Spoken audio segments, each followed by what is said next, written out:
하나님 감사합니다. 이 세상과 구별하여 하나님의 딸로 삼아주신 주의 자녀들을 주의 전으로 생수의 강이 이 제단에서 흘러넘치는 주의 몸된 교회로 불러주시니 감사합니다. 아버지여, 주님을 사모하고 주님을 만나고 주님의 음성을 듣기를 사모하여 주의 전에 나온 주의 딸들을 축복하여 주시고 하늘에 속한 모든 신령한 축복으로 이 말씀을 통하여 채워 주시옵소서. 기대하며 예수님 이름으로 기도합니다. 아멘. 할렐루야. 여러분들 지금 성경 통독 열심히 하고 계신데 이게 5월 17일까지죠. 5월 17일 날 일단 일독이 끝납니다.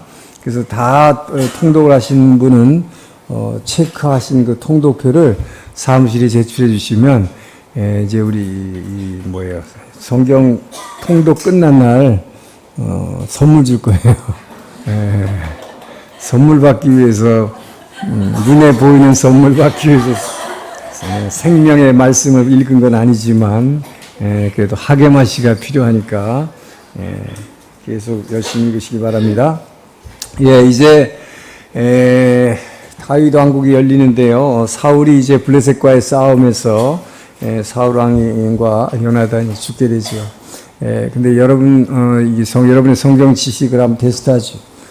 이스라엘의 분열 왕국 시대가 열왕기상하에 나오는 그 남북 왕조, 북이스라엘과 남쪽 유다, 또 갈라진 그 왕조가 그것이 이스라엘 역사에 한 번 있은 것입니까? 또 한 번 있었습니까?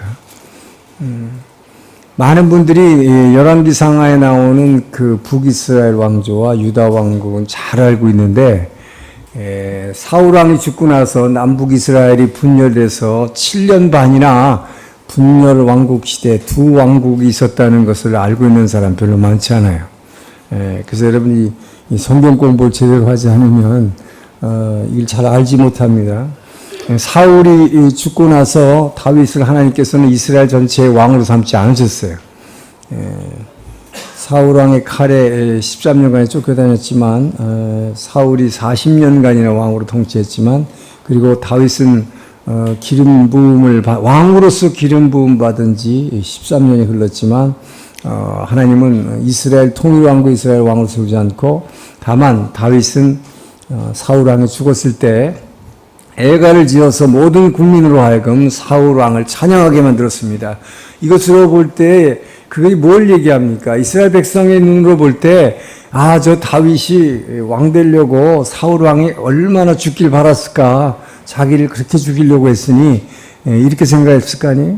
근데 다윗은 그러나 사울 왕과 요나단이 죽었을 때 이 활의 노래라는 걸 지어서 사울 왕을, 이스라엘의 딸들아 사울 왕을 위하여 통곡하며 울라. 대단한 것이죠. 자기의 목숨을 노리고 죽이려고 그렇게 따라다니고 그렇게 오랫동안 괴롭혔던 사람이 죽었는데, 이 사람을 향해서 백성들에게 이 애가를 지어서 부르게 한 것이죠. 이 다윗의 이런 지혜가 어디서 나오는 걸까요? 이것은 그냥 보통 인간의 지혜로 그렇게 할 수가 없죠. 그렇기 때문에 다윗은 늘 하나님 앞에 무릎 꿇고 기도하는 사람이었기 때문에 하나님이 주시는, 정말 여러분이 무릎 꿇고 기도할 때 그분이 눈을 감고 세상을 보지 않을 때 그분이 보이지 않는 그분이 주시는 놀라운 지혜를 받기를 주님 축원합니다. 조금 이따도 이제 다윗의 놀라운 지혜가 번뜩번뜩하는 지혜가 세상 사람들이 생각하지는 못하는 방법으로 통일 이스라엘을 이끌어 나가는 것을 우리는 보게 됩니다. 자, 먼저 1차 분열왕국 시대인데요. 그렇기 때문에 다윗은 사울이 죽자 만세 할렐루야 내 대적을 하나님이 치셨네요, 그렇게 하지 않았어요. 다윗의 시편에서는 내 대적을 하나님이 쳐달라고 막 그렇게 기도했지만 진짜 정작 죽고 나니까 그 사람을 애도했습니다. 하나님이 기름 부은 자로 끝까지 대접을 한 것이죠. 그리고 나서 하나님 앞에 엎드렸습니다. 제가 앞으로 어떻게 해야 할까요? 한 것이죠. 그때 하나님은 너는 헤브론으로 가라. 그래서 헤브론에 가서 이스라엘의 유다 지파가 제일 큰 지파죠. 12지파 중에서. 그래서 유다 지파의 반쪽짜리 왕이 되라 그랬습니다. 그러니까 다윗은 철저하게 내가 이제 뭐 승리자가 되었으니 왕이다 하지 않았죠. 하나님이 명령하시는 대로 하나님이 정말 철저하게 저는 여러분들이 주의 인도하심 따라가기를 주님 축원합니다. 제가 제일 좋아하는 찬양이 찬송가에서 주의 인도하심 따라 겟세마네 동산까지 이거거든요. 정말 우리는 내 생각과 내 경험과 이 모든 것을 죽이고 나를 부인하고 주님이 인도하신 대로 따라가는 게 100% 완벽한 삶이에요. 저는 지금까지 그걸 체험하고 살아갑니다. 제 생각대로 이렇게 하고 싶은데 하는 거를 또 내려놓고 이렇게 해라, 이쪽으로 가라, 목사 되라, 선교사 돼서 일본 가라, 오사카 갔더니 거기서 끝나는 줄 알았더니 동경 가라, 여기서 저는 이제 끝내겠습니다 그랬더니 신주쿠로 가라. 이거 정말 정신없는 노릇이지만 여러분 주의 인도하심 따라 가면은 거기는 100% 승리한 삶이 있음을 믿으시기 바랍니다. 다윗이 그렇게 살았어요.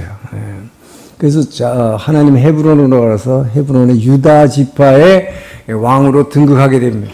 자, 유다 지파의 왕으로 7년 반을 왕으로 섬기게 됩니다. 그러니까 다윗 왕이 40년 통치했다 그러지만 사실상 7년 동안은 유다의 왕으로서 통치한 것이고 통일 이스라엘 왕으로 통치한 건 33년간이에요. 그래서 합쳐 40년인데 근데 여기서 이제 중요한 것은 북이스라엘이 지금 분열이 돼 버렸다는 것입니다. 자, 여기 여러분 지도 보세요. 이 밑에 지금 헤브론 여기 있죠? 요 헤브론. 여기 헤브론을 수도로 하는 이 유다 지파의 땅이죠. 이게 유다 지파가 여호수아 때 받은 땅이에요. 제일 큰 땅이죠. 이것이 유다 왕국이 지금 다윗 왕국이 되는 것이고 이 위쪽은 지금 원래 있던 이스라엘 통일 이스라엘 땅인데 이 이스라엘이 요단 동편까지 있는 땅이죠. 이 오른쪽이 길르앗 지방이고 이 북쪽의 땅은 아직도 사울과 요나단은 죽었지만 사울 왕의 아들이 하나 있었어요. 이스보셋이라는 왕자가 살아남았습니다. 그래서 사울 왕의 군대 장관이었던 아브넬, 이 군대 장관 아브넬이 야심이 있는 사람이었어요. 그래서 바로 다윗에게 이 왕국을 내주고 싶지 않았어요. 자기의 권력을 유지를 하기 위해서 이 왕자를 세워서 사울 왕의 왕위를 잇게 한 것이죠. 그래서 이스보셋을 왕으로 세워서 수도를 원래 아직 수도가 없죠, 그죠? 사울 왕은 기브아라고 하는 이 베냐민 지파의 본거지 여기 자기 고향이 임시 수도였지만 저쪽 요단강을 건너서 오른쪽에 있는 이 약복강 위에 있는 마하나임이라는 곳을 수도로 해서 이스라엘, 그러니까 이스라엘 왕국이라는 건 지금까지 있는 왕국이니까 사울 왕의 왕국이니까 그냥 그 명칭 그대로 이스라엘 왕국이죠. 이스라엘 왕국의 왕으로 등장하는 것입니다. 이스보셋이. 그래서 이스보셋 왕국과 이제 다윗의 유다 왕국이 말하자면 분열돼서 이것이 7년 반 동안 서로 전쟁을 하게 돼요. 그런데 이 과정에서 지금 이제 다윗은 점점 하나님이 택한 자, 기름 부으신 자, 하나님의 마음에 합한 자, 뭐 점점 흥성할 수밖에 없고 이스보셋 왕국은 쇠하게 되지요. 이 기브온 물가의 전투라고 하는 것은 이건 참 어처구니 없는 전쟁인데, 자, 이 남쪽에 이 점선으로 표시된 게 유다 왕국의 군대입니다. 그러니까 다윗의 군대인데 다윗의 군대 장관은 요압이라는 사람이에요, 그죠? 다윗의 아주 충직한 부하 군대 장관 요압. 이 요압과 사울 왕의 군대 장관인 아브넬, 이제 북쪽이 까만 선으로 된 게 북쪽의 사울의 군대, 사울 왕이 지금 이스보셋이 이제 왕이 돼. 이스보셋의 군대가 기브온 물가에, 기브온 요 연못가에서 서로 이렇게 남북이 서로 이렇게 대치하고 있었어요, 이렇게. 근데 같은 이스라엘 민족이고 서로 너무 잘 알지요. 요압 장군과 아브넬, 물론 요압 장군은 이제 다윗이 왕이 됐기 때문에 장군이라는 칭호를 받았지만 요압은 그동안에 뭐였어요? 동굴에서 다윗 따라다니면서 말하자면 피난 와 있던 400명 용사 중에 한 사람이죠. 그러나 아주 다윗에게 목숨을 건 충직한 군대 장관이었죠. 근데 어쨌든 같은 민족이고 같은 이스라엘의 백성이었기 때문에 둘이서 싸울 이유가 사실 하나도 없어요. 근데 맨날 군대가 서로 전쟁을 안 하고 이렇게 서로 마주보고 쳐다보고 있으니까 심심하죠. 여러분, 심심한 거예요. 그 세상에 이런 게 다 성경에 나오더라고요. 이 두 장군이, 야, 이거 너무 심심하다. 우리 전쟁놀이 한번 하자. 군대끼리 이렇게 서로 마주만 쳐다보고 있으면 뭐하냐 하는 거죠. 그래서 전쟁 노름을 했어요. 그러니까 누가 이기나 보자 하고 용사들끼리 나와라 해가지고 양쪽에서 뭐 몇십 명씩 제일 잘하는 선수들 나와봐 해가지고 둘이서 싸운 거예요. 근데 싸워봤더니 어떻게 됐냐? 이스라엘의 아브넬이라는 군대 장관이 이끄는 그 군대가 진짜 군대죠. 이스라엘의 지금까지 군대였으니까. 그런데 놀랍게도 요압의 그 군대한테 밀려가지고 저 북쪽으로 이렇게 도망가죠. 저로 도망가요. 자기네 수도로. 근데 이렇게 도망가는 과정에서 이 장난치고 전쟁에서 이 다윗의 유다 군대의 요압 장군이 승리하지만 문제는 요 과정에서 이렇게 쫓아가다가 그냥 여기서 장난치고 말았어야 되는데 요압 장군의 동생이 그 사람도 말하자면 장군 대열에 속한 사람이에요. 이 아브넬 장군을 죽이려고 막 쫓아가다가 너 쫓아오지 마 오면 죽인다. 그런데 쫓아가다가 아브넬 장관이 죽여버렸어요. 이 일로 인해서 어떤 일이 벌어지느냐, 이제, 이스보셋 왕이 이제 암살당하는데 이게 무슨 일이 벌어지냐면요. 이 북이스라엘의 이 마하나임을 수도로 하는 사울 왕의 아들 이스보셋 왕의 군대 장관인 그 아브넬은 사실은 자기의 야심 때문에 이 사울 왕을 앉혀놓고 자기가 왕이 되고 싶었던 거예요. 자, 그래서 이 아브넬 장군이 무슨 짓을 하느냐면, 죽은 사울 왕의 첩이 샀어, 첩이. 왕의 첩이 아주 젊은 16살짜리 예쁜 공주였어요. 그 사람을, 사울 왕의 첩을 군대 장관이 자기의 첩으로 삼은 것입니다. 근데 원래 그렇게 하면 안 되는 정도가 아니라 원래는 왕에 의해서 어떤 자도 그렇게 하면 죽는 거예요. 이 얘기는 뭡니까? 이스보셋이 지금 사울의 형의 왕자를 왕위에 올려 세웠지만 내가 너를 왕위에 세웠다. 그것이 자기가 군림하는 거죠. 그리고 어느 나라든지 마찬가지인데 선왕이 죽고 났을 때 그 선왕의 첩을 자기 차지하는 사람은 그 나라의 왕으로서 대접받는 것이 어느 나라나, 그건 뭐 세계 여러 나라의 뭐 공통된 점이에요. 그러니까 선왕의 첩을 내 아내로 삼았다. 그럼 그 사람이 왕이 된다는 표시입니다. 그렇게 되다 보니까 이스보셋 왕이 가만히 있겠어요? 그래서 둘이 싸우다 보니까 그러나 어느 나라 역사 드라마를 봐도 그렇지만 결국 왕한테는 못 당해요. 그래서 이 아브넬 군대 장관이 북이스라엘의 군대 장관이 다윗에게 망명을 오게 됩니다. 자, 다윗에게 살려달라고 망명 왔을 때 다윗은 자기도 과거에 목숨을 구하기 위해서 망명한 적이 있기 때문에 또 이 사울 왕의 이스보셋 왕의 군대 장관을 자기가 망명 온 사람을 죽여버리게 되면 어떻게 됐어요? 앞으로 다윗은 이미 이스라엘 전체의 왕으로 기름 부은 자입니다. 그렇기 때문에 이스라엘 다른 지파들을 절대로 건드려서는 안 돼. 자극해서도 안 되고, 그래서 선대하고, 이 아브넬에게 나는 그러나 너를 망명 받을 수 없다. 그러니까 너를 잘 대접해 준 다음에 그냥 돌아가라. 그래서 너 왕 잘 섬겨라. 그것이 너의 직분이다. 자, 그래서 잘 돌아가고 있는데, 다윗의 군대 장관이 요압. 아주 충성스러운 군대 장관이지만, 다윗의 말을 안 듣고 다윗은 아브넬을 죽이지 말고 잘 돌려보내라고 그랬는데 돌아가는 사람을 뒤에 가서 칼로 푹 쑤셔서 죽여버립니다. 왜 그럴까요? 아까 기브온 목가 전투에서 장난삼아 전투할 때 자기 동생을 죽였거든요. 원수를 갚아버린 거죠. 여기서부터 이제 나중에 나오지만 여러분 다윗은 참 훌륭한 사람이고 자기 죄에 대해서 자기가 하나님께 아주 바로 회개하고 하는 사람이고 다른 사람이 자기한테 한 죄를 잘 용서해 줬던 사람이에요.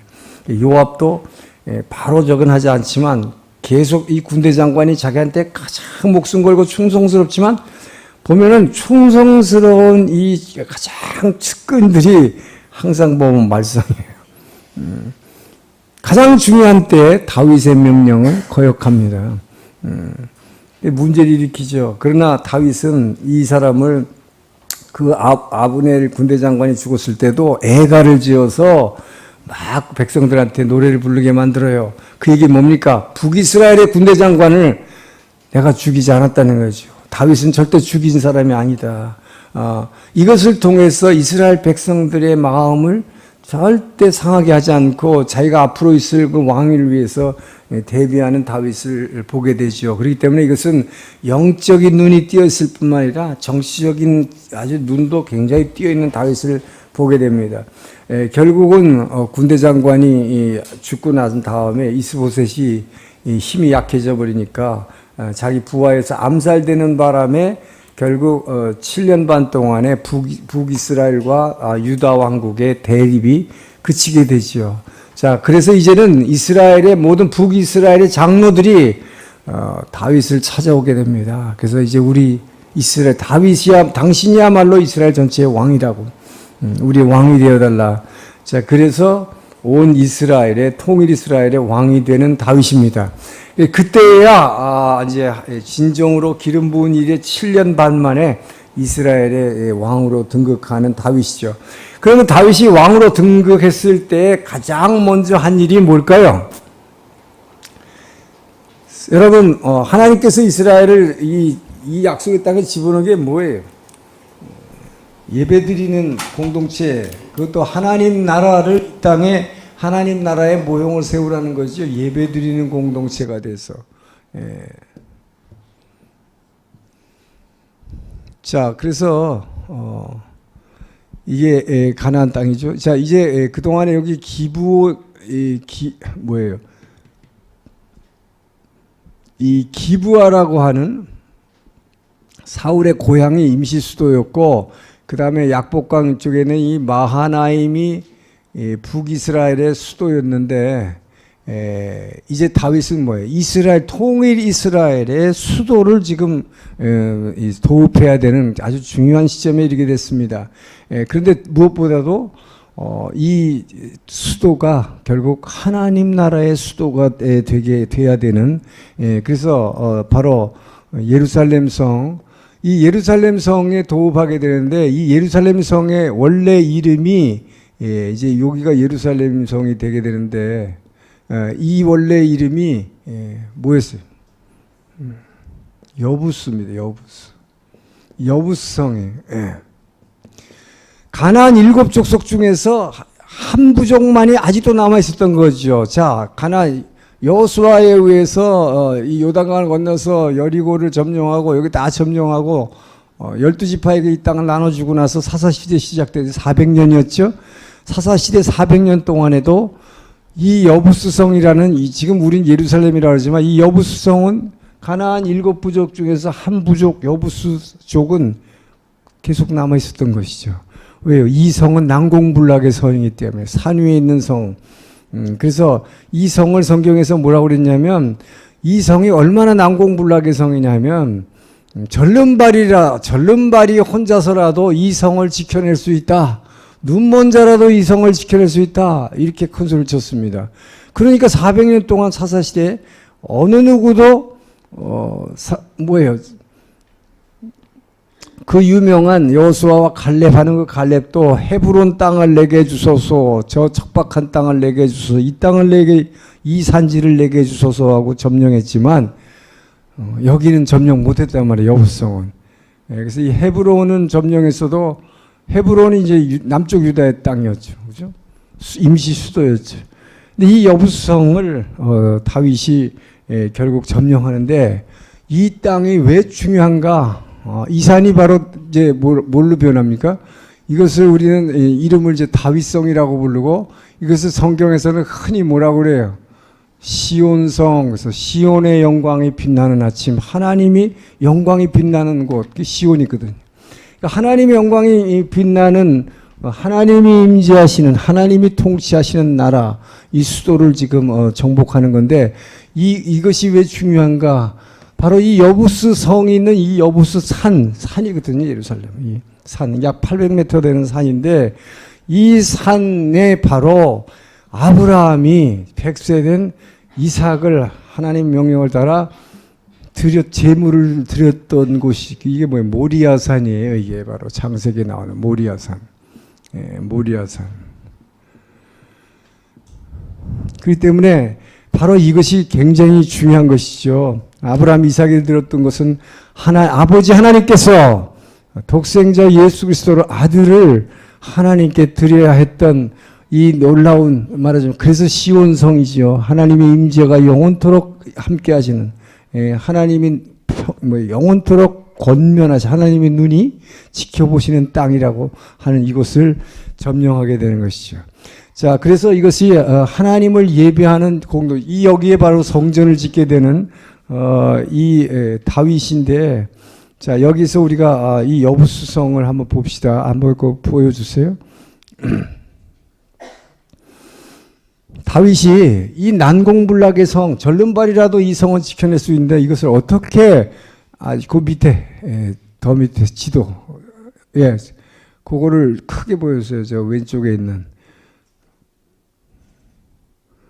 그 왼쪽 거리가 클릭하면 안 나오나? 오케이. 예. 자, 보세요. 이게 어떻게 되어 있느냐면, 자, 이 난공불락의 성인데, 저기 도시 성곽이라고 보이죠? 산에 이렇게 가운데 이렇게 이게 성이 있어요. 그죠? 자, 저 성 위에 이제 이 여부스 성이 있는데, 이것을 왜 공격할 생각을 못 하느냐? 저건 난공불락의 성, 저 위에 높은 곳에 있으니까 도저히 저기를 어떻게 쳐들어갈 방법이 없는 거예요. 자, 그때 다윗이 기도하면서 받은 지혜가 뭐냐? 이 기혼샘이라는 샘물이 하나 있어요. 이 샘물에 물이 나온 이 샘물의 수구를 뚫어가지고, 지금 옆으로 보세요. 히스기야 터널이라는 게 이렇게 옆에 나와 있죠. 거기서 이제 히스기야 터널은 나중에 솔로몬 이후에 나라가 분열돼서 13대 히스기야 왕 때 아수리아가 침공해서 예루살렘 성을 포위하니까, 외적이 침략해서 포위하면 제일 먼저 막는 게 물입니다. 특히 여기는 물이 귀한 곳이기 때문에 예루살렘 성 안에는 산 위라서 물이 나올 곳이 없어요. 이 기온샘이 유일한 예루살렘 성 사람들이 이제 여기 나와서 물을 먹어야 되거든요. 근데 아직은 이스라엘 백성들은 이 산을 정복하기도 전이니까 바로 자기네들이 평소에 바깥에서 먹고 있던 이 샘물이죠. 근데 저 성 안으로 어떻게 들어가냐 이 말이죠. 들어갈 방법이 없어요. 다윗에게 하나님이 주신 지혜입니다. 이 기온샘의 수구를 뚫어라. 물이 나오는 곳 있는 그 옆을 바위를 뚫어가지고 저 성곽 안으로 들어가는 거예요. 자, 보세요. 그래서 히스기야 터널이라는 것은 이제 나중에 아수리아가 침공했을 때 이 성 바깥에 있는 기온샘의 물을 성 안으로 끌어나기 위해서 뚫은 터널이에요. 저건 이제 조금 이따 설명하겠지만, 저거보다 전에 다윗은 지금 어떻게 했냐면 기온샘에서 이렇게 해서 워렌 수직 터널이라고 지금 돼 있는, 잘 안 보일지 모르겠어요. 위로 올라간 거죠. 이렇게 위로 이렇게 올라가가지고 쑥 성 안으로 쑥 들어가니까 저 왼쪽 끝에 꼭대기 뭐예요? 문이 하나 나왔죠. 그걸로 쑥 들어간 거예요. 그러니까 다윗의 군대가 저렇게 해서 기온샘의 이 구멍을 뚫어가지고 땅 밑으로 해가지고, 더 말하자면 지하 터널로 해가지고 저 위에 여부수 성을 점령하게 됩니다. 이것은 상상도 못했던 일이기 때문에 여부수 족속들은 그대로 손들고 말았어요. 자, 여기에서 이제 말하자면 이 지혜를 통해서 점령을 하게 되는데, 이것을 나중에 히스기야가 아까 처음에 나왔던 그 터널 보여주세요. 잠깐 그 밑에 그 지도가 잠깐 나오는데, 예, 아니, 아니, 지금 요거 위에, 요 전에, 오케이. 저게, 저 맨 오른쪽, 이쪽 오른쪽에 있는 게 기온샘이에요. 성 바깥에 기온샘이 있고, 거기서 뚫어가지고 지금 저거는 이렇게 밑으로 내려가는 것처럼 보이지만, 이 위로 처음에 올라갑니다. 그래서 올라가서 성 위로 올라가서 저걸 점령한 다음 했는데, 다윗이. 이것을 나중에 분열왕국 시대에 히스기야가 그 기온샘과 좌우 왼쪽 밑에 있는 실로암 연못을 연결하는 이 수로를 뚫었어요. 그래가지고 양쪽에 있는 성 바깥에 있는 물을 아수르 군대가 포위하고 있을 때, 왜 북이스라엘은 이미 아수르 군대에 의해서 멸망했을 때거든요. 히스기야 때는. 그러니까 북이스라엘이 멸망하는 걸 봤기 때문에 자기네들은 어떻게 해서라도 버티기 위해서는 물을 거기서 물만 있으면 버티려낼 수 있기 때문에 저 히스기야 터널을 뚫는데, 저게 양쪽 실로암 연못에서 한 팀이 뚫어오고, 또 이쪽 기온샘에서 다윗이 원래 뚫었던 그 수직 터널을 이 밑으로 연결해 가지고 뚫는데, 생각을 해보시죠. 저게 지금으로부터 약 3000년 전입니다. 나침판도 없었어요.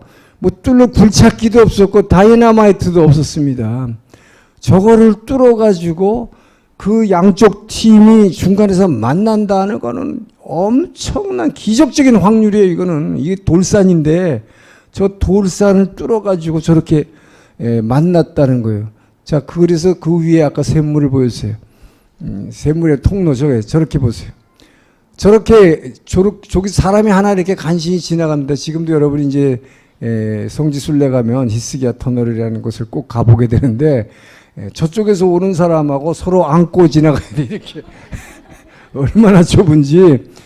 저거를 3000년 전에 뚫고 가서 저게 만나요. 그래서 만나가지고 중간에 거기 그 사진에 보면 비문 하나 있는 거 있죠.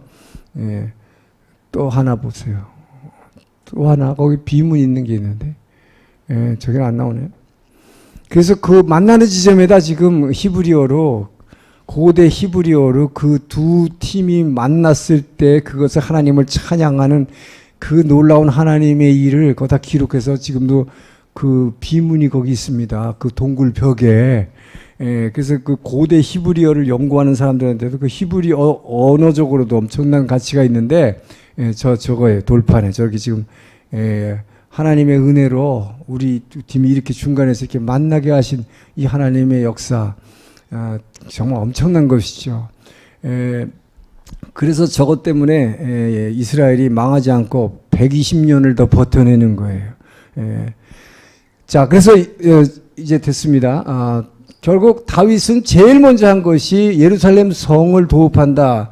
이 아브라함이 이삭을 제물로 드렸던 곳, 결국 메시아가 오게 되면 십자가를 져야 하는 이곳, 이 예루살렘 성을 도읍하게 되고, 이 성이 그냥 보통 일반의 수도의 성이 아니라는 가장 중요한 의미가 뭐냐, 법궤를 다윗성으로 옮겨오는 것이죠. 물론 그 직전에 무슨 일이었냐면, 블레셋이 다윗이 왕이 돼가지고 지금 여부수 성을 점령했다, 이 소문이 들리니까 지금 누가 여기 지배하고 있습니까? 바로 얼마 전까지 블레셋과의 전쟁에서 졌잖아요. 사울 왕이 죽었죠. 그러니까 블레셋은 원래 여기만 지배하고 있어요. 블레셋은 지금 이만큼을 다 지배하고 있어요. 블레셋 땅이. 그래서 아까 남북이 이 지도를 봤을 때도 남북 이스라엘이 요렇게 돼 있었잖아요. 요렇게. 요게 유다고, 이게 북이스라엘이고, 이쪽이 전부 블레셋이 지배하고 있는. 이 블레셋 군대가 이 여부수 성으로, 예루살렘 성으로 쳐들어오게 되죠. 다윗이란 자가 이제 왕국을 세워서 수도를 여기다 삼았다. 그러니까 이때 블레셋이 쳐들어왔을 때 여러분 생각해 보세요. 이게 불과 몇 년 차입니까? 약 7년 반. 다윗이 유다 왕으로 해서 7년 반 사이에 이 뭡니까? 블레셋이 알머리 셌다 할지라도 사울 왕을 부수고 완전히 이스라엘을 다 먹을 뻔했던 이 블레셋을 여기를 쳐들어오는데, 다윗은 하나님이 함께 하시기 때문에 성경을 보게 되면 하나님께서 물같이 흩어버리셨다. 그래서 할렐루야. 다윗이 무슨 뭐 전쟁의 능력이 뭐 엄청 뛰어나가지고 이긴 게 아니라 하나님께서 블레셋 군대를 물같이 흩어버리셨다고 그랬어요. 확 불어서. 예, 이것이 하나님이 하시는 일이에요. 자, 그래서 다윗의 때에 드디어 이 블레셋을 완전히 꽉 묶어버리죠. 예. 결국 블레셋을 갖다가 완전히 이스라엘 역사에서 제압한 것은 다윗 시절입니다. 그래서 다윗이 이 전쟁 때 블레셋을 여기다가 그냥 딱 묶어버려, 꼼짝 못하게. 그래서 이 이후에 이 블레셋에서, 블레셋은 그러나 유럽에서 온 원래 키가 정말 엄청나게 크고 이 힘이 센 민족이기 때문에 장수들이 많이 나왔어요. 골리앗 같은 거인들이. 그래서 그런 거인들이 될 만한 씨는 아예 저 어릴 때 소년 시절에 좀 비인간적이긴 하지만 그런 그 장수로 자랄 만한 아이들을 갖다가 소년들을 발의 뒤에 뭐예요 이거 가카토 이거를 다 잘라버렸다고 그랬어요. 그래서 다시는 블레셋이 이스라엘을 괴롭히지 못하게 됩니다. 다윗 때문에.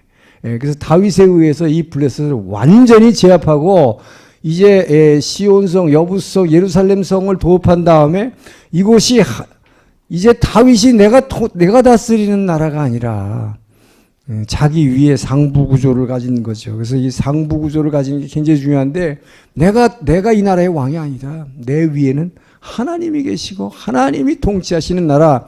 자, 그래서 법궤를 우리가 잘 아는 대로 법궤가 여랏 기라임이라고 하는 여기서 가까운 곳이 예루살렘에서 가까운 곳이죠. 여기서부터 법궤를 가져올 때 처음에 뭐 수레로 가져오는데 수레에다가 법궤를 실어올 때 소가 막 튀니까 이게 뭐예요? 제사장 우사라는 사람이 법궤를 지었다가 죽는 사건이 있었죠. 그래서 참 보면 인간들이랑 똑같은 것 같아.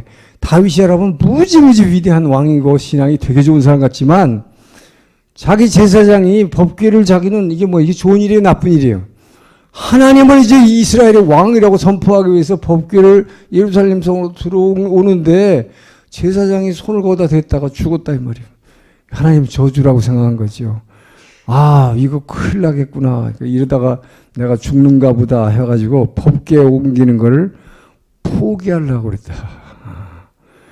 그런데 그 법궤를 그래서 포기하고 누구네 집에다가 놔뒀는데 그 집이 3개월간 그 법궤가 있는 동안에 뭐 엄청나게 축복, 그 아들 장가도 자고 그 딸 시집도 좋은 데 가고 그 집이 엄청나게 부자가 되고 너무너무 축복받는 게 얼마나 눈에 보였으면 성경에 그렇게 기록해 놨어요. 그 집이 3개월 동안 엄청나게 축복을 받는 거고 다윗이 질투를 해서 야, 저 법궤가 모셔놓으면 저렇게 하나님이 임재하는 곳에 저렇게 축복이 가는구나. 당장 가져오자. 그래서 다시 가져가. 이 모든 것들이 뭡니까? 하나님이 아시는 일이죠. 우리 인간들이 무엇을 원하는지를 잘 아시는 하나님께서 그래서 여러분에게 축복을 주신다. 축복을 주시는 건 뭐예요? 목적이 있는 거예요. 반드시. 그래서 이것을 통해 이 축복을 통해서 하나님이 이루시고자 하는 그래서 너희는 그 나라와 그 의를 먼저 구하라. 그러면 이 먹을 것 마실 것 이런 축복은 따라오는 것이다. 그러니까 순서는 뭐예요? 근데 인간들이 그 하나님 나라와 의를 먼저 구하지 않으니까 하나님은 또 이렇게 그것을 우리에게 원하게 하기 위해서 먼저 축복을 주신다. 그러니까 하나님이 함께 하시면 축복 주시나 보다. 그래서 결국은 뭐예요? 옮겨오지요. 근데 이제 왜 죽었다는 걸 알았죠. 제사장이. 그 당시까지는 다윗도 성경을 굉장히 잘한다고 생각했지만 성경 공부를 이렇게 여러분같이 열심히 안 한 것 같아요. 신명기를 다 봤으면 될 텐데 이 법궤를 옮길 때는 마차에다 실으면 절대 안 돼요. 신명기에 보게 되면 법궤는 반드시 제사장이 등에다 메고 옮기라고 그랬단 말이에요. 그러니까 400년 동안 광야 생활할 때 제사장이 이걸 법궤를 메고 다녔지 이것을 수레에다가 싣고 다니지 않았어요.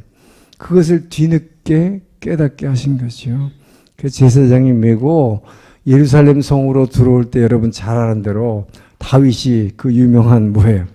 왕의 옷을 다 벗어 던지고 요즘 말로 하면 속옷만 입고 막 춤을 췄다.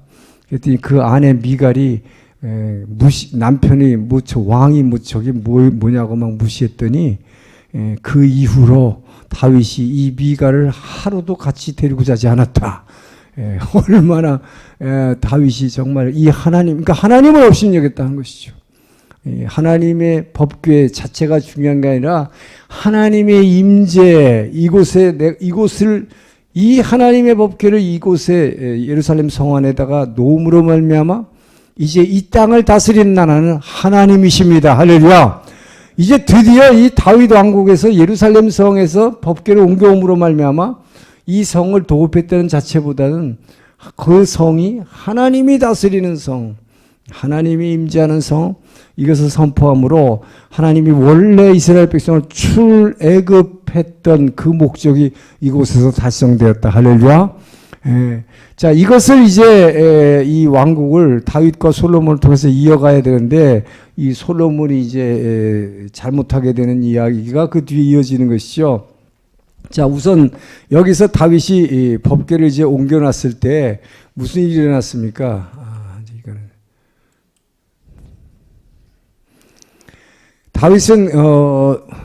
다윗은 자, 우선 여기다가 법궤를 옮겨놨을 때 그날 밤에 있었던 일이죠. 자, 법궤가 성 안으로 들어왔어요. 근데 다윗이 잠자려고 하는데 잠을 이룰 수가 없습니다. 왜 그랬을까요? 늘 평소에 하나님 앞에서 예배하는 다윗. 이 다윗은 성전에서 하나님을 늘 기도하면서 만나기를 원했던 그 기도 제목을 읊었던 사람이잖아요. 근데 이 다윗이 보니까 자기는 지금 다윗 궁을 지었는데 이 다윗 궁은 이 정말 레바논의 이 백향목으로 지어서 너무나 좋은 궁전에 지금 잠을 자려고 하는데 생각해 보니까 하나님은 지금 어디서 주무시고 계신가? 다윗 성에 지금 뜰에 텐트 안에다가 지금 법궤를 놔뒀다면 임시로 왜 성전을 아직 못 지었으니까 이제부터 성전을 지어야 되잖아요. 그런데 하나님께 성전을 짓겠다니까 너는 피를 많이 흘렸기 때문에 너는 절대 성전을 짓을 수 없고 내 손을 짓지 않고 내 아들에게서 솔로몬에게서 짓겠다고 명령하셨기 때문에 자 성전에다가 모시지 못하고 텐트 안에서 밤에 이 겨울이 아니라 이스라엘의 그 기온은 저녁이 되면 10도 이하로 내려가기 때문에 무지 춥거든요. 여러분 그런 생각 하세요? 다윗같이 나는 이 좋은 집에 우리 집 아파트 참 좋은데 일본에선 그런 감각이 별로 안 날 것 같으네.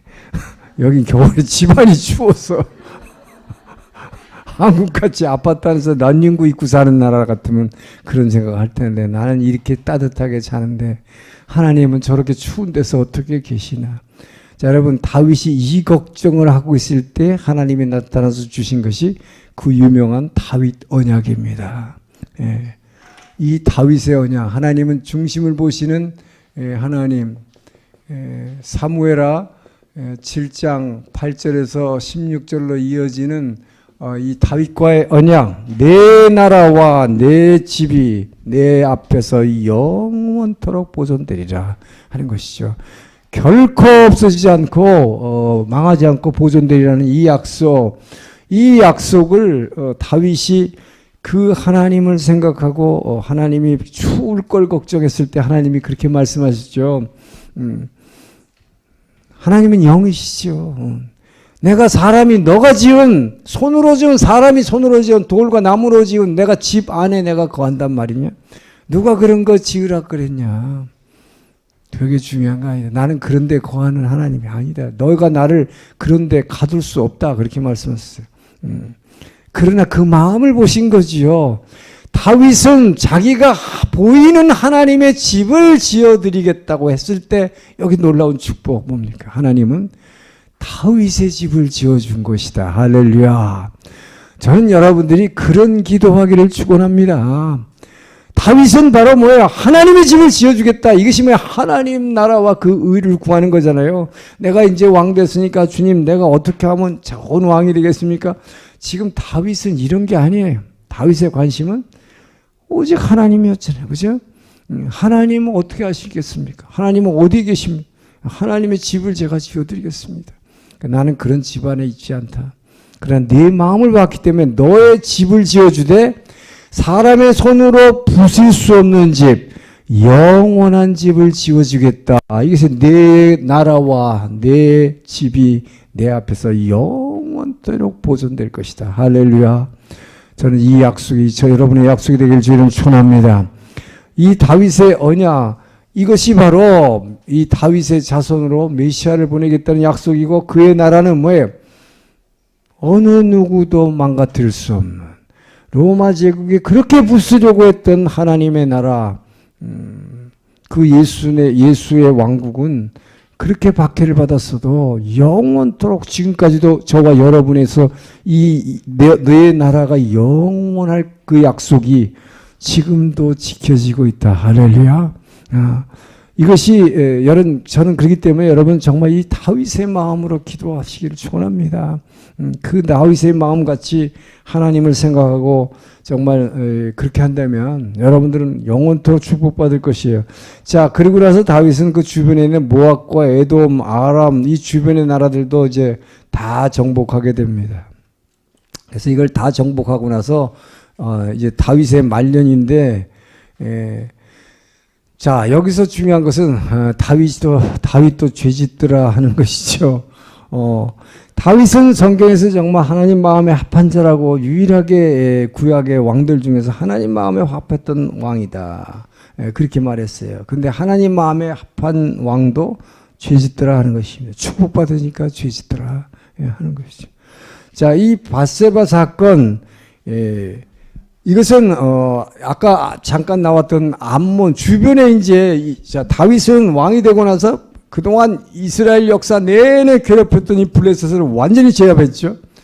그러고 나니까 지금 주변에 있던 그동안 사사시대에 하나님이 이 이스라엘의 채찍의 도구로 썼던 이 모든 나라들을 다 제압하는 거죠. 여기 있던 모압, 요 위에 있는 암몬, 그 다음에 여기 밑에 있는 에돔, 그 다음에 여기 있는 뭐예요? 아람이 뭐예요?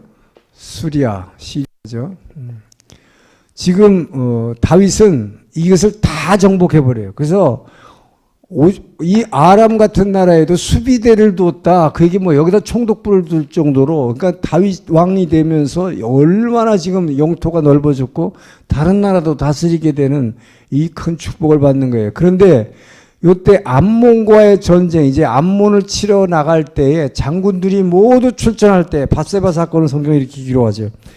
암몬족을 치면서 모든 왕들이 출전할 때에, 장군들이 출전할 때 다윗은 그날 전쟁에 안 나갔어요. 왜요? 장군들이 당신은 이스라엘의 등불입니다. 하나님께서 이 다윗 언약을 주셨는데 당신이 등불인데 이 등불이 꺼지면, 왜냐하면 전쟁에 나갔을 때 그동안에 위태위태했을 때가 많았거든요.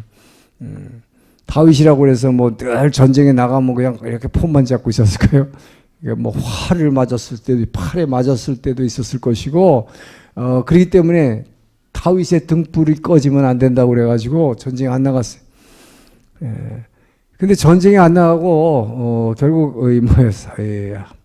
하나님의 사람이요. 그래서 일 안 하고, 하나님의 일 안 하고, 그냥 늘어지게 잠자면 이렇게 죄짓게 된다, 이 말이에요. 오후 늦게까지 잠자고, 늦잠 자고, 탁 일어나가지고, 하품 팍 하고, 오후 한 서너 시, 뭐예요? 옛날에 무슨 뭐 영화도 있었는데, 휘청거리는 오후. 바로 이거죠, 지금. 그러면 인간이 무슨 생각할까요? 죄 짓는 생각밖에 할 게 없어요, 여러분. 하나님의 일을 하지 않으면 죄 짓는 것밖에 생각할 게 없어요. 그러니까 성을 어슬렁거리다가 누굴 봤어요? 이 밧세바가 뭡니까? 이게 이름이 또 희한해요, 이게.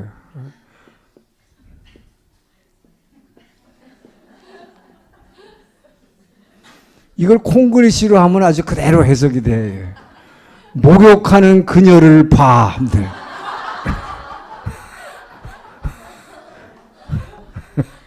어쩌면 그렇게, 어쩌면 그렇게, 늦잠 자고 일어나서 어슬러, 뭐 죄질 거 없을까 하는 거 아니에요? 그죠? 그러면 이런 게 탁 보이게 돼 있어. 모욕하는 여자가 보이게 돼 있다고. 그 저게 누구냐? 그때 우리아 장군의 아내입니다. 그래 인간이 얼마나 나쁩니까? 이게 유부녀라는 걸 아는 순간 저 남자를 죽이겠다는 생각이 든 거죠. 근데 그 우리아라는 장군이 바로 이 암몬 전쟁에서 참가를 하고 있는 거예요 지금. 그러니까 자기 군대 장관 요압한테 명령을 내려가지고 얼른 파발말을 띄워가지고 이 우리아가 이 전쟁에서 암몬과의 전쟁에서 모두가 다 공격해서 앞으로 쫙 나가라.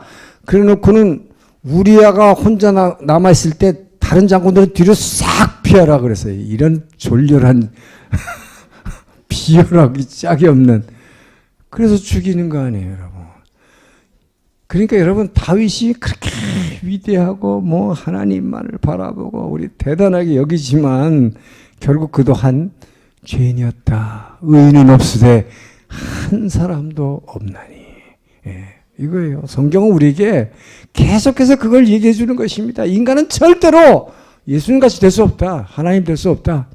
그렇기 때문에 말씀이 육신이 돼서 이 땅에 오신 그 하나님 아니면 원래 죄 없으신 하나님이 사람으로 오시지 않는 한 인간은 의로울 수 없다는 것이죠. 그러니까 결국 뭡니까? 간음죄를 짓고 살인죄를 짓고 하게 되는 것이죠. 자, 거기에 대해서 하나님은 여러분 죄 짓고 우리는 회개하면 하나님이 용서해 주세요. 용서해 주시면 다윗도 그렇기 때문에 다윗은 용서해 주지만 다윗이 어떻게 했습니까? 하나님이 여러분이 몸으로 지은 죄를 반드시 용서해 주십니다. 용서라는 건 뭐예요? 여러분을 죄와 사망 권세에다가 빠뜨리지 지옥으로 보내지 않는다 하는 거죠. 회개하면. 그러나 중요한 것은 여러분이 육신으로 지은 죄에 대해서는 반드시 대가를 물으세요. 값을 치르게 하신다. 왜 그럴까요? 그렇게 해야 다시는 죄를 안 짓기 때문에 인간은.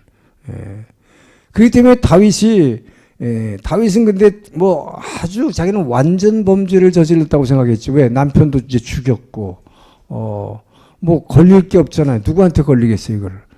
그런데 느닷없이 선지자 나단이 와가지고는 하나님께서 명령한 대로 다윗의 죄를 지적하잖아요. 근데 왕 앞에서 왕이 당신이 간음죄 졌습니다. 그러면 그냥 그대로 칼로 착 죽여버려. 아무리 위대한 다윗이라도 그렇게 얘기했으면 그냥 죽였을 거예요. 자기 죄가 드러나는 걸 제일 두려워하는 게 인간이잖아요. 그러니까 어떻게 합니까? 비유를 통해서 아주 가난한 사람이 하나 있었습니다. 자기 재산이라고는 딱 양 한 마리였습니다. 양 새끼 한 마리. 그래서 너무 아깝고 사랑스러워서 양을 자기 방에서 같이 끼고 자고 같이 먹고 자고 요거 하나 유일한 재산이고 자기의 사랑이었습니다. 그런데 그 옆에 있는 부자가 자기네 집에 손님이 왔는데 손님 대접하려고 그 집에서 일하는 하인이거든, 이 사람이. 그 양을 뺏어서 잡아먹어서 손님 대접을 했습니다. 이걸 어떻게 하면 좋을까요? 당신이 왕으로서. 그랬더니 그런 세상에 죽일 놈이 천하에 온갖 욕을 다 했을 거예요. 그렇게 죽일 놈이 어디 있냐고. 그런 나쁜 놈은 당장 죽여버려야지. 그게 당신입니다. 이렇게 얘기한 거죠. 여러분 다른 사람도 그게 당신이라 그랬으면 거기서 두 가지 선택이 있어요. 근데 뭐든지 앞으로 분열왕국 시대에 나오지만 다른 왕들이 바로 그 잘못을 지적했을 때 그 선지자를 죽여버립니다. 대부분이. 다윗은 여기서 뭐예요? 평소 기도한 사람이 차이가 그거라니까요. 자, 교회 나오는 여러분과 교회 안 나오는 사람들의 차이가 뭐냐? 제가 여러 번 얘기하지만 우리는 다 같이 죄인이다. 그런데 우리는 어떤 죄인이냐? 내가 죄인이라는 것을 깨닫는 죄인이다. 그래서 우리는 회개하는 죄인이고 바깥에 있는 죄인들은 자기가 죄인이라는 걸 모르는 죄인일 뿐이지요. 바로 그 차이죠. 평소에 기도하는 사람은 죄 짓고 났을 때 이 죄에 대해서 민감하게 된다는 것이죠. 그렇기 때문에 나단 선지자가 이 비유로 얘기했을 때 이것이 바로 나 자신, 그 나쁜 자, 이 죽여야 될 사람, 정말 심판받아 저주받아야 될 사람이 자신이라는 걸 깨달았을 때 바로 무릎 꿇고 하나님 제가 엄청난 죄를 저질렀습니다 하고 회개하게 되는 것이죠. 자, 그래서 하나님께서는 너를 죽이지 않을 것이다. 당신은 죽이지 않을 것이다. 죽이지 않을 것이라고 그래서 그러나 뭐예요? 그 대가는 치른다고 그랬죠. 그래서 나온 것이 이제 압살롬에 의한 반란인데 하나님께서는 이걸 그대로 당하게 하시죠. 너가 살인죄 졌으니까 너 아들의 압살롬 왕자의 반란에 의해서 칼에 의해서 너는 생명을 위험받을 것이요. 또 너는 은밀히 그 한 여인을 간음하였으나 내 아내들은 아내 10명이 대낮에 백성들이 보는 앞에서 강간을 당할 것이다. 그 강간을 누구한테 당해요? 바로 자기 친아들. 자기 친아들에 의해서 왕비 10명이 다 강간당하는 이런 그리고 이 압살롬은 진심으로 자기 아버지를 죽이려고 그랬어요. 이런 모든 것들이 뭡니까? 칼에 의해서 쫓김을 받는 결국 그러나 요압 장군에 의해서 이것이 이제 진압이 되죠. 그렇기 때문에 여러분 참 우리가 조심해야 될 것은 그렇게 하나님의 사람이라고 하는 다윗도 함께 있을 때는 죄짓지 않았어요. 그러나 어떨 때요? 혼자 있을 때. 전 여러분들이 정말 혼자 있을 때 조심하기를 축원합니다. 아까 우리 찬양했죠. 괴로울 때 주를 보라. 그런데 제가 늘 그 젊었을 때부터 우리 화장실 안에 뭐 우리 집사람이 어디서 사다 놨는지 뭐 두란노에서 샀는지 누구한테 받았는지 모르는데 요만한 그 무슨 팻말 같은 게 하나 있었어요. 뭐 기도하는 이렇게 사진하고 이렇게 같이 거기다 뭐라고 써있냐면 고요할 땐 찬송하라.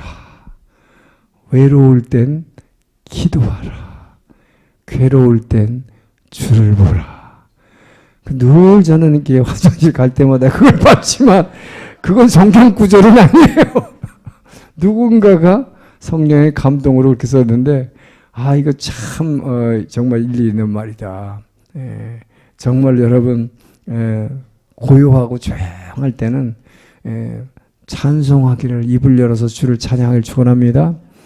외롭다. 사비시 나는 왜 이렇게 고독할까.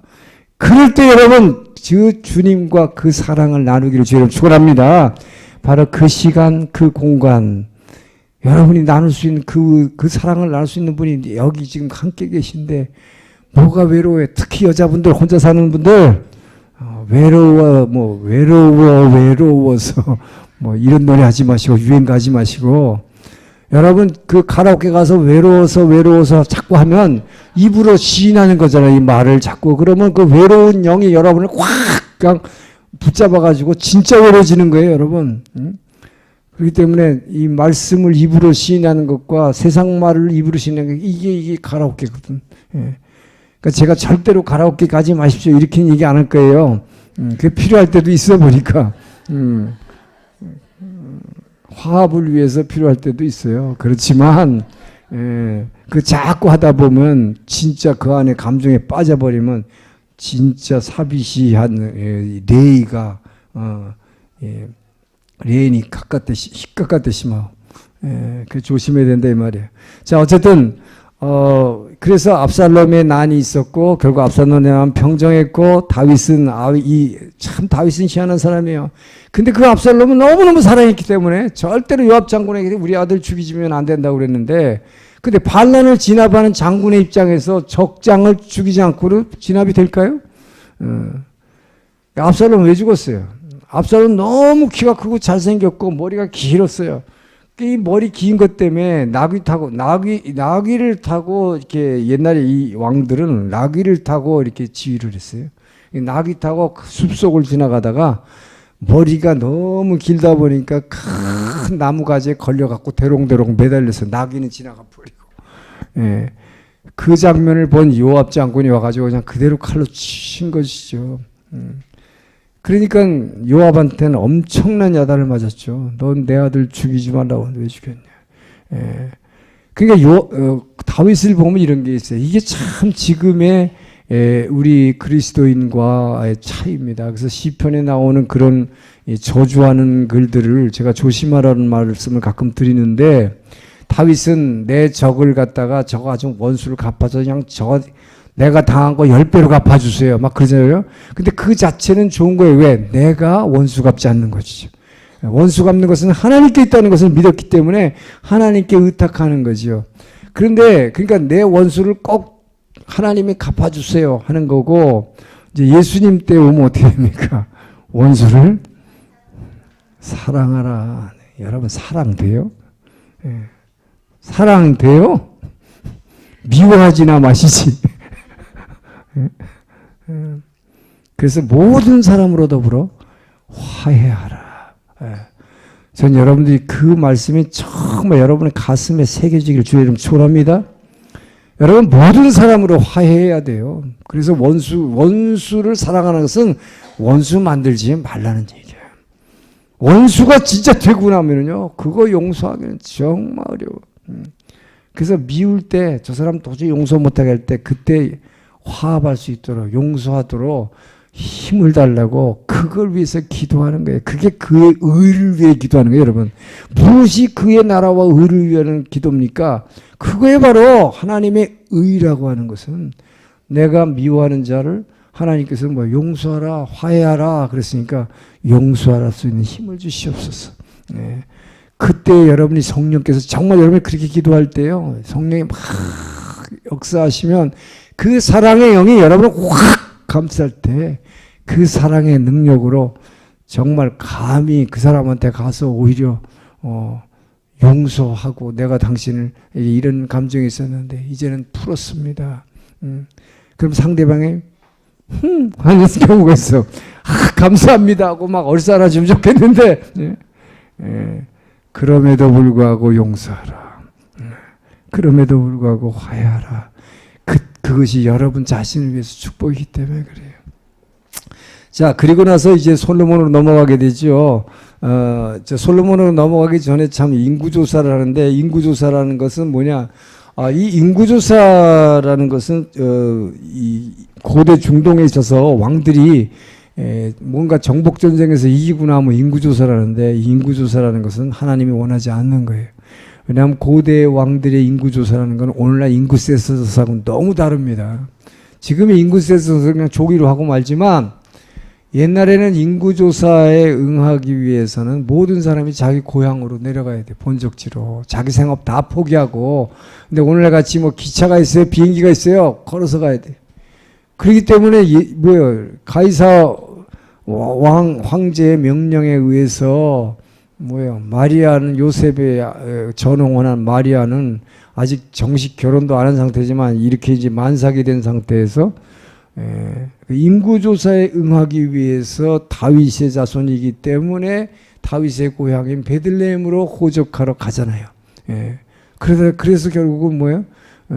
집안에서도 태어나지 못하고 말구유에서 태어나는, 하나님이 이렇게 만드셨지만 어쨌든 이 인구조사라는 게 그렇기 때문에 이걸 응하지 않으면 그러나 다 죽입니다.